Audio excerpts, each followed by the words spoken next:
Ito ang latest trendy. Viral at trending ngayon sa mundo ng social media ang di umano'y balitang Catherine Bernardo nagsalita na sa lahat ng fake news ngayon tungkol sa kanya.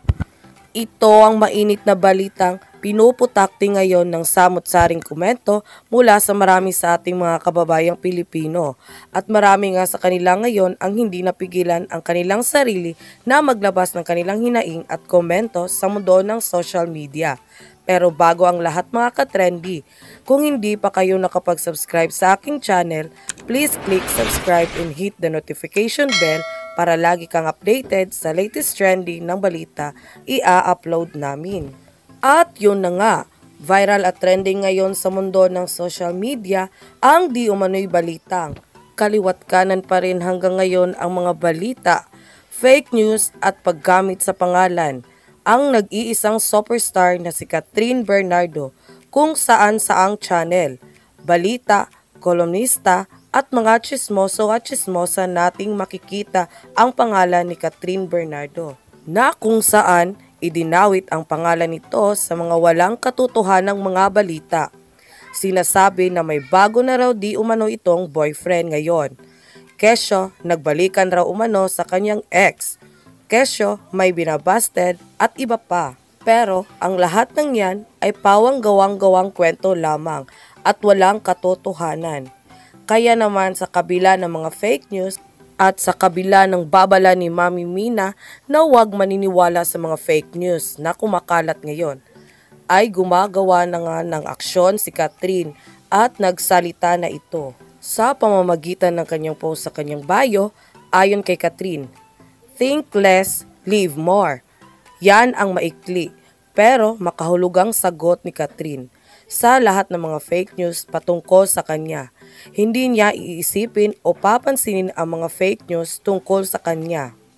At mas gagalingan niya at gagawin niya ang kanyang best sa trabaho para mas lalo pang magingay ang kanyang pangalan at ang kanyang success. Sa kabila ng kanyang kasikatan at success na natatamasa ni Catherine ngayon, ang mga marites na ito ay nanatili pa rin kung nasaan sila ngayon at ginagamit na lamang ang pangalan ni Catherine at nakikisawsaw sa kasikatan nito.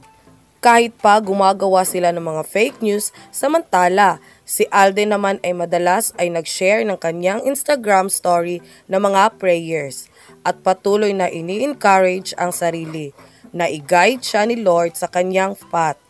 Sa kabila ng mga fake news at mga pambabash sa kanya, dito natin sila mas nakikilala kung anong klaseng tao sina Catherine at Alden. Hinahayaan lang nila ang mga balitang ito kahit hindi na magandang pakinggan at basahin at hayaang maniwala ang mga uto-uto dito. Kahit may babala na sila mula sa mga kampo ni Catherine na fake news lamang ang lahat na lumalabas. O kaya naman sa mga solid fans ng mga Catden o solid ni Catherine at ni Alden, ay wag basta-basta mag-i-engage sa mga negativity at mga fake news. Mag-focus at manatiling sumuporta sa Catden sa mga ganap nila at patuloy na maniniwala sa bagay na sila mismo ang nagpapaniwala sa atin. At napakarami na nating resibo at patunay at kung anong meron sa kanilang dalawa. Maaaring isang paraan lang ito ng mga marites na gumagawa sila ng fake news para umamin ang Catden na kung ano talaga ang estado ng kanilang relasyon. Pero tama lang ang ginagawa ng Catden na huwag nilang patulan at huwag ibigay ang mga marites kung ano talaga ang totoong patungkol sa kanila. Tama lang na pribado ang relasyon nila at pili lang ang mga taong nakakaalam nito. At yun na nga mga ka-trendy, ano ang masasabi mo sa video na ito? Huwag kalimutang mag-iwan ng komento sa baba para malaman ko kung anong reaksyon mo sa latest trendy na balitang i-upload namin.